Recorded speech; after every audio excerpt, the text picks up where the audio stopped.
Assalamualaikum KKN Friends. Selamat pagi, selamat siang, selamat sore, selamat malam, dan selamat datang di KPMD Talk. Podcast ini enaknya didengerin waktu kalian sarapan atau ketika kalian insomnia nggak bisa tidur. Iya, insomnia, pengen tidur tapi nggak bisa merem. Ya udah, dengerin kita aja, nanti juga tidur kok. Hah, bener banget tuh. Yang pasti kita bakal nemenin kamu. Tinggal pasang headset, terus lanjutin deh aktivitas kamu. Pertama-tama, perkenalkan nama Ane Muhammad Iksan Abidin bersama rekan Ane. Jasmine Rahmayanti Putri.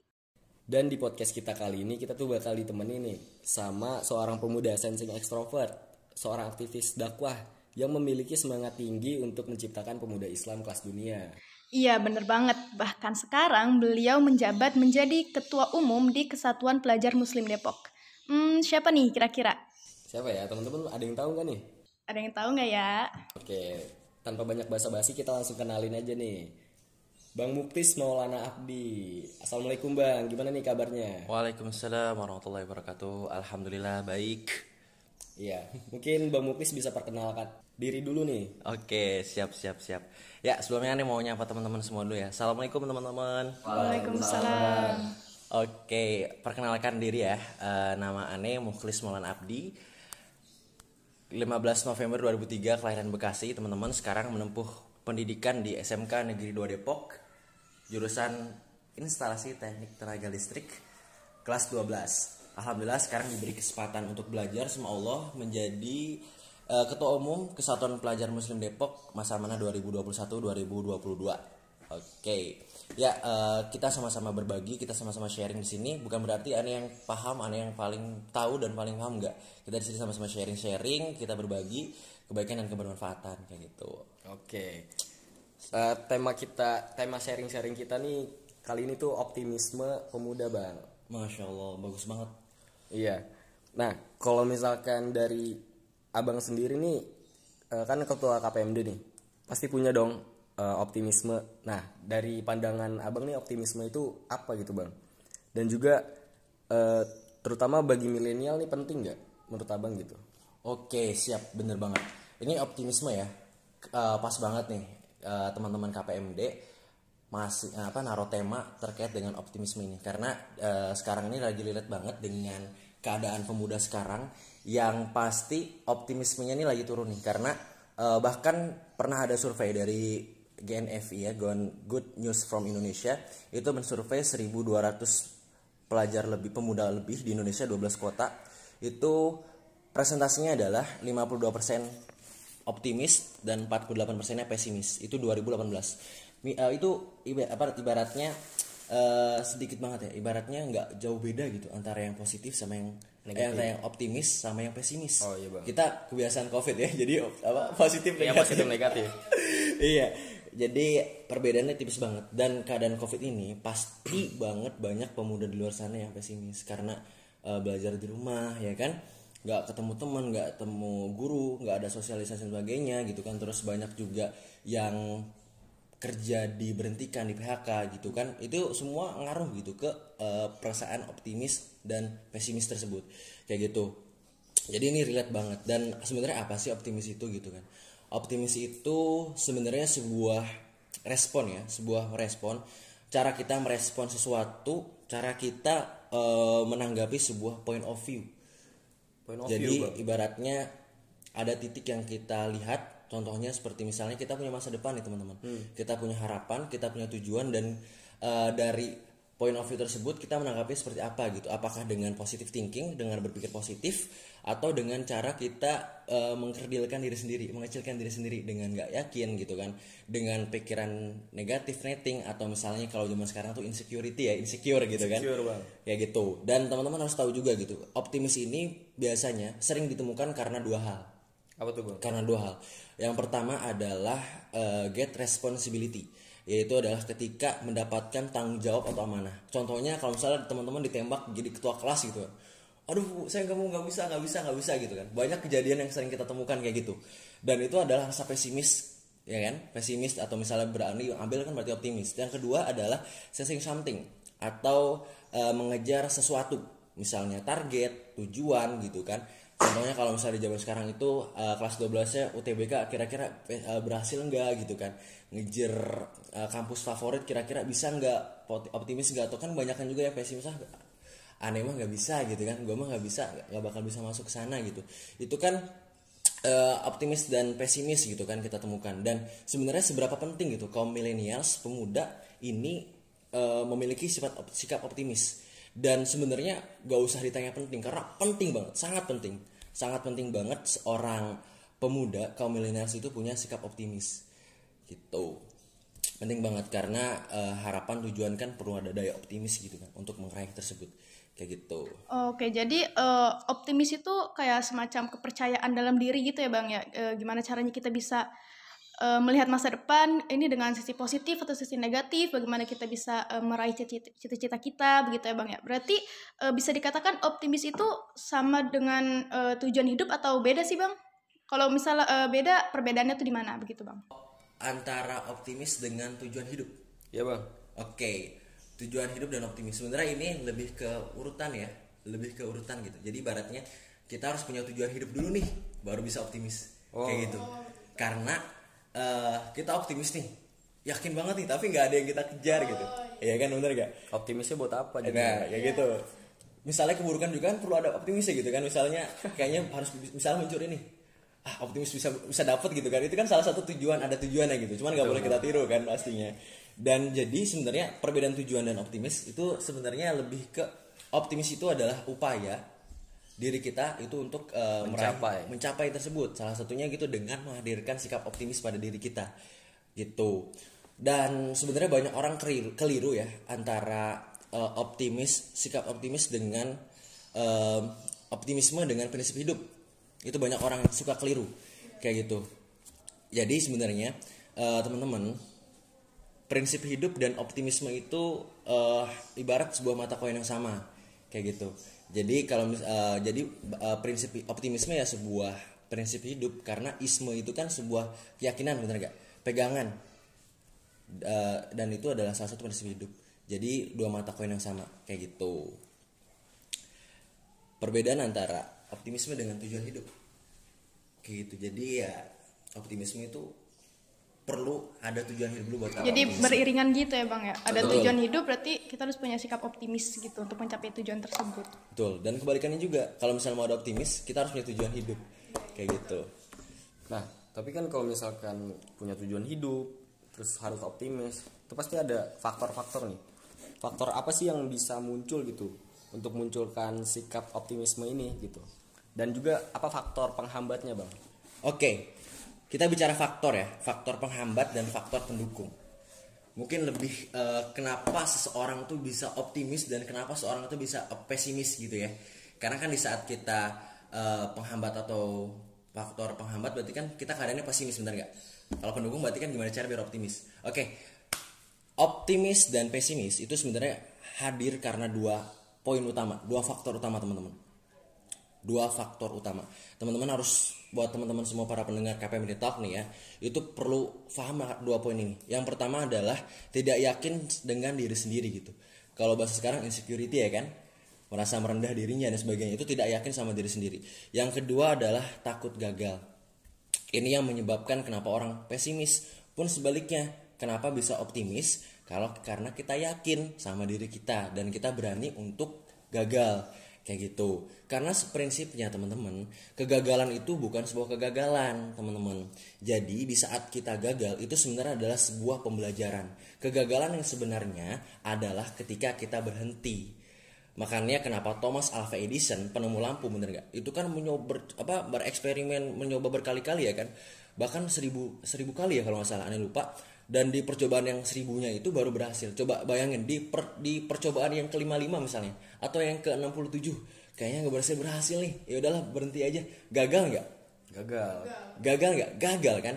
Makanya lanjut terus, karena sebenarnya kegagalan itu adalah sebuah pembelajaran teman-teman. Kalau misalnya Thomas Alva Edison di percobaan ke-70 ini nggak berhasil, coba cara lain, belajar dari percobaan yang ke-70 itu kayak gitu. Terus kalau misalnya di Islam kita tahu penaklukan Konstantinopel. Penaklukan Konstantinopel itu berkali-kali dicoba sama Muslim ya kan, dari zaman Muawiyah ya kan, terus dari zamannya juga kakek dari Muhammad Al-Fatih gitu kan, sampai di Muhammad Al-Fatih pun saat dia nyoba menaklukkan itu pun gak langsung takluk gitu, berkali-kali gagal. Coba di percobaan di misalnya percobaan ketiga nih gagal gitu kan, terus berhenti karena banyak yang menekan untuk berhenti ya kan, untuk perdamaian gitu kan, terus untuk juga Konstantinopel membayar denda ke Islam gitu kan. Kalau misalnya tetap berhenti, kalau misalnya berhenti nggak bakal terjadi tuh penaklukan, tembok Konstantinopel masih berdiri. Tapi kalau misalnya tapi Muhammad Al-Fatih optimis nih, pasti bisa ditaklukkan. Optimis dan terus gerak, terus belajar dari kegagalan sebelumnya dan akhirnya tertaklukkan gitu kan. Jadi sebenarnya teman-teman harus tahu, kegagalan itu bukan sebuah kegagalan. Kegagalan sungguhnya ketika kita berhenti, di saat kita terus bergerak dan kita terus berproses, itu disebut dengan pembelajaran. Dari 2 poin itu teman-teman harus paham, harus berani untuk gagal atau belajar, dan harus juga yakin terhadap diri sendiri kayak gitu. Oke, setuju banget bang. Jadi aneh jadi keingetan tuh sama quotes yang bilang kunci kesuksesan itu ada banyak, cuman kunci kegagalan cuman ada satu, yaitu berhenti. Nah, betul banget. Nah, jadi itu adalah faktor penghambat dan pendukung yang berasal dari internal ya Bang ya, dari diri kita sendiri. Nah, lalu kalau misalnya faktor penghambat dan faktor pendukung dari eksternal atau dari lingkungan kita hidup gitu ya. Kira-kira ada nggak sih faktor dari lingkungan tersebut? Faktor lingkungan ya. Bicara faktor lingkungan ini menurut riset teman-teman, itu kepribadian manusia terbentuk 80% oleh lingkungan. 20%-nya oleh genetika ya, genetika. 20%-nya genetika, 80%-nya lingkungan.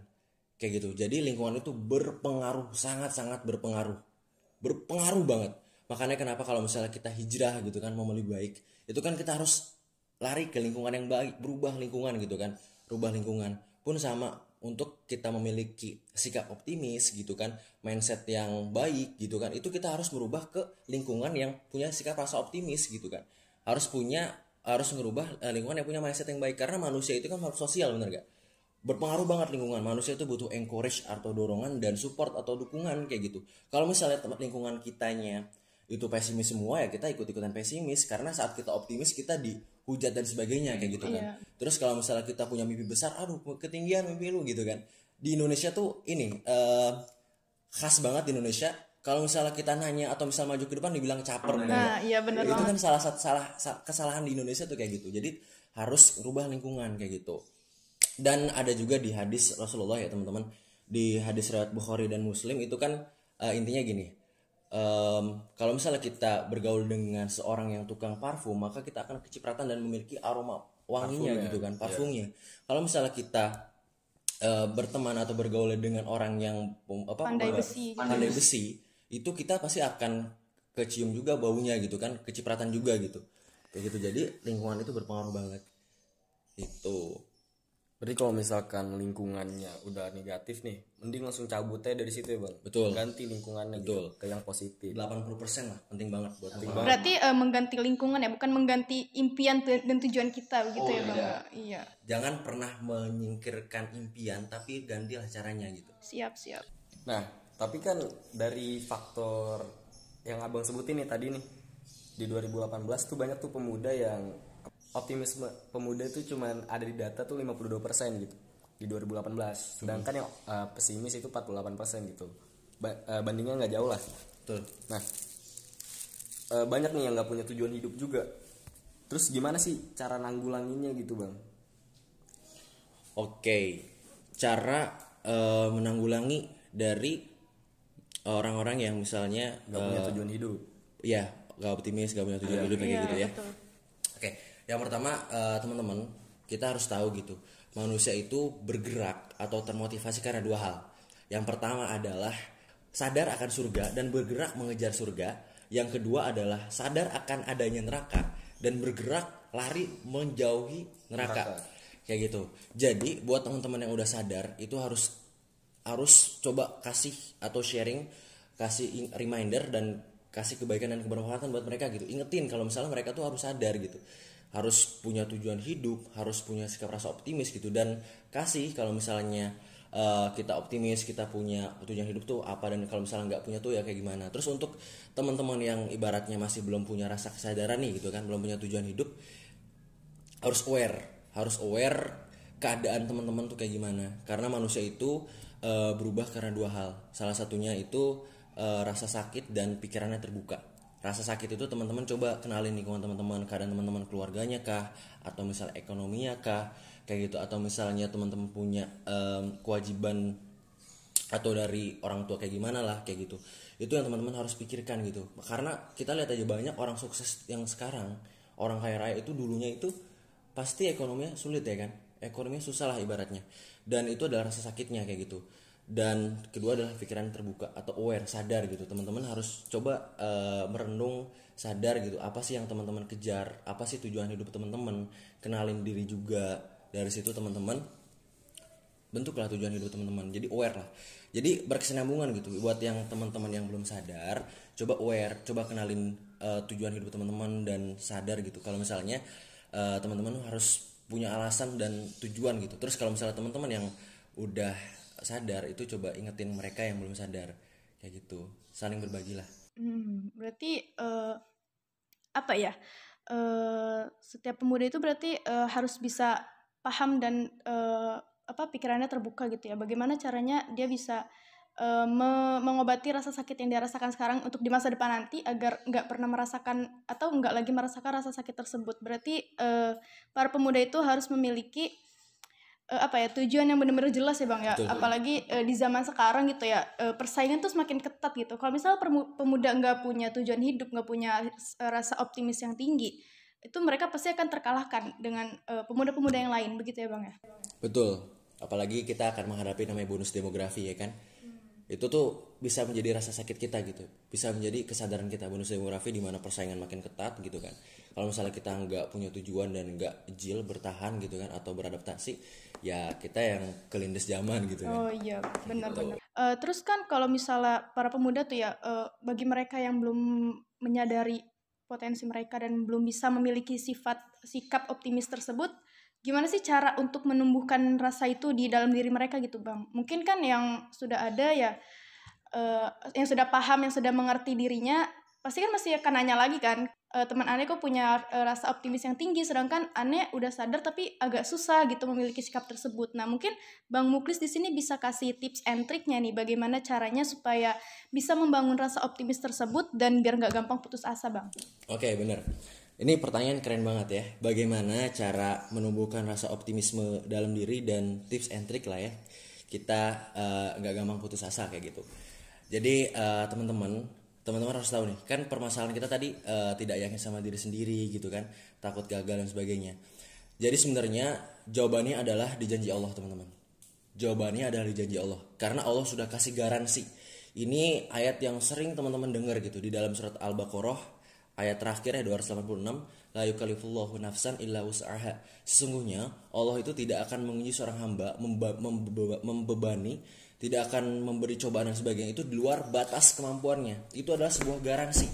Itu sebuah garansi yang Allah jamin, yang Allah berikan kepada manusia, teman-teman semua. Itu kalau misalnya teman-teman tuh sanggup, teman-teman mampu. Kayak gitu. Contohnya kalau misalnya teman-teman jadi ketua kelas, ditunjuk jadi ketua kelas, bilang aduh saya nggak sanggup, saya nggak bisa pak, saya nggak bisa bu gitu kan. Sebenarnya dengan teman-teman ditunjuk, ditawarkan, diberi peluang, itu teman-teman udah mampu, sudah mampu, karena amanah ujian itu hadir seiring dengan value dan kapasitas kemampuan diri kita teman-teman. Gak mungkin kita bakal diuji kalau misalnya kita belum sanggup untuk kesana gitu, untuk mendapatkan itu gitu. Makanya ujian kita itu nggak seberat zaman Rasulullah dulu, para sahabat dulu ya kan, nggak seberat para ulama kayak gitu. Karena sudah ada jaminannya kalau misalnya kita tuh pasti sanggup, dan ujian yang diberikan itu senada dengan value dan kemampuan kita kayak gitu. Itu yang teman-teman harus pahami gitu, garansinya. Dan yang kedua adalah di surat Al-Nasyrah, surat Al-Insyirah ya, ayat ke-5-6, fa innamal usri yusra, innama'al usri yusra. Sesungguhnya di balik kesulitan, di balik kegagalan itu ada kesuksesan, ada pembelajaran, ada kemudahan. Kayak gitu. Ini ngejawab buat yang tadi takut gagal. Sebenarnya itu adalah, jadi Allah tuh ada garansi gitu. Di balik kegagalan itu ada pembelajaran, di balik kegagalan itu ada kesuksesan, di balik kesulitan itu ada kemudahan. Jadi teman-teman yang harus dilakukan adalah mulai aja dulu. Tips and trick tadi ya, tips and triknya ngapain, tips and triknya biar kita optimis dan sebagainya, kita pahami nih garansi Allah dan kita mulai gitu. Just do it. Kayak gitu, mulai dan pahami garansi dari Allah dan mulai. Kayak gitu. Oke, setuju banget sih Bang sama garansi-garansi gitu, padahal udah ada gitu ya. Kita udah dikasih tahu gitu garansi, cuman kita aja nggak mau nyari tahu di Al-Quran. Anak-anak sekarang mungkin mereka lebih terinfluencer sama influencer gitu, oleh YouTuber, TikTokers gitu-gitu. Padahal mah sama Tuhannya sendiri nggak didengar. Al-Quran ada jawabannya. Iya. Allah udah ngasih jawaban. Kayak gitu. Udah digaransi lagi. Betul banget, makanya buat temen-temen coba salah satunya juga coba deketin Allah lagi gitu kan. Coba lebih banyak membaca Al-Quran, coba mendekat kepada Al-Quran, pasti bakal dapat petunjuk di sana. Kayak gitu, bakal ditumbuhkan rasa optimis, bakal dibantu untuk menemukan tujuan hidupnya juga nanti. Pokoknya deketin Al-Quran, balik lagi ke Al-Quran. Padahal tuh dalam Al-Quran itu semua permasalahan tuh ada solusinya ya Bang ya, dalam Al-Quran itu. Entah insecurity, Allah bilang kan Allah menciptakan seorang manusia dengan bentuk yang sebaik-baiknya. Dan mungkin dari situ kita bisa pahami kalau Allah itu baik banget. Dan kenapa sih kita nggak bisa berprasangka baik sama Allah? Kan kalau misalnya kita merasa tujuan kita, kalau kita memiliki tujuan yang kecil gitu ya, berarti kan itu sama aja seperti kita mengecilkan kuasa Allah begitu ya Bang. Betul banget, di saat kita mengecilkan mimpi kita, itu sama aja kita mengecilkan kemahakuasaan dan kemahabesaran Allah, teman-teman. Kayak gitu. Oke, jadi kesimpulannya tuh sebenarnya optimisme itu penting banget ya Bang. Dan juga kalau misalkan dari perbedaan prinsip sama optimisme itu, sebenarnya optimisme itu idealis gitu, seorang idealis. Jadi kayak misalkan komunis itu kan idealisme gitu. Nah kalau prinsip itu sebenarnya hal yang ditujunya gitu, membuat hal yang ditujunya. Nah dari faktor penghambat sendiri juga ada nih, ya kan, pasti ada takut gagal gitu, jadinya pesimis, terus insecure juga, kurang percaya diri. Kalau misalkan dari lingkungan sendiri sih sebenarnya kalau misalkan dapet yang negatif itu harusnya pindah aja gitu ke yang lingkungan positif, cari yang positif gitu. Nah kalau misalkan cara numbuhin rasa optimisme itu ya kan harus sebenarnya ada rasa sakit gitu ya Bang. Misalkan kita temukan tujuan hidup ya. Temukan tujuan hidup dan pahami garansi Allah. Iya betul Bang. Pahami garansi Allah. Kayak gitu. Dan aneh keinget sebuah kisah teman-teman ini yang menggambarkan, mengilustrasikan betapa optimisnya luar biasanya para sahabat dulu. Kalau di bukunya Ustadz Felix yang The Al-Fatih, bukunya Al-Fatih itu see beyond the eye can see, artinya adalah melihat yang tidak bisa terlihat, saking optimismenya. Suatu ketika teman-teman para sahabat sama Rasulullah itu pernah ngeliko bareng, ngumpul bareng. Terus para sahabat tuh ngomong kayak gini, wahai Rasulullah, kota mana yang akan kita taklukkan terlebih dahulu? Apakah Konstantinopel, apakah Roma? Wah, luar biasa kan. Itu masih Rasulullah tuh baru ngebangun Madinah gitu, masih kecil gitu, masih peak ya Bang. Masih peak lah. Nggak ada butir-butir justice juga nggak ada gitu. Tapi udah berani nantang dua imperium besar gitu. Betul, udah berani, pikiran udah luas banget, udah optimis banget. Di antara Persia dan Romawi yang besar banget kayak gitu, Islam tuh masih kecil gitu kan, ngasih wilayahnya masih sedikit, tapi udah punya rasa optimis yang kayak gitu. Dan keyakinan yang seperti itu yang besar banget kayak gitu. Dan Rasulullah menjawabnya kalau dari Allah gini, sesungguhnya kota Heraklius yang akan kita taklukkan, jadi kota Konstantinopel dulu yang akan kita taklukkan. Itu cerita gitu jadi teman-teman. Dan itu pembelajaran adalah kita harus optimis gitu. Dari zaman dulu pun, dari zaman para sahabat itu udah punya rasa optimis. Jadi buat teman-teman itu jangan rebahan gitu ya, harus menjadi generasi pembawa perubahan. Karena sesungguhnya pemuda itu adalah akselerator pembangunan peradaban, dan kita punya satu misi nih yang belum ditaklukkan, itu Roma ya kan. Janji Allah itu kan kota mana, Konstantinopel atau Roma dulu gitu kan. Kan Allah ngomong kota Konstantinopel, berarti masih ada satu kota nih yang belum kita taklukkan. Jadi teman-teman adalah para eksekutornya, teman-teman adalah para pemuda eksekutor pembangunan peradabannya. Jadi jangan jadi generasi rebahan, tapi jadilah generasi pembawa perubahan. Masya Allah, benar. Berarti jangan jadi pemuda yang bervisi misi besar, tapi harus beraksi juga gitu ya Bang ya. Ane setuju banget sih Bang sama quotes-nya tadi. Jangan jadi rebahan, tapi jadi seorang pemuda yang membawa perubahan. Nah mungkin podcast kita selesai gitu Bang sampai sini. Tapi makasih banget untuk Bang Muklis sudah sharing-sharing nih ilmunya tentang optimisme.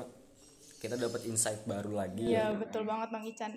Makasih juga buat Bang Muklis sudah menyempatkan waktunya nih Iya, sama-sama. ada di podcast ini bersama kita. Nah, mungkin teman-teman pendengar podcast kita bisa juga nih nge-follow akun media sosial kita yang lain.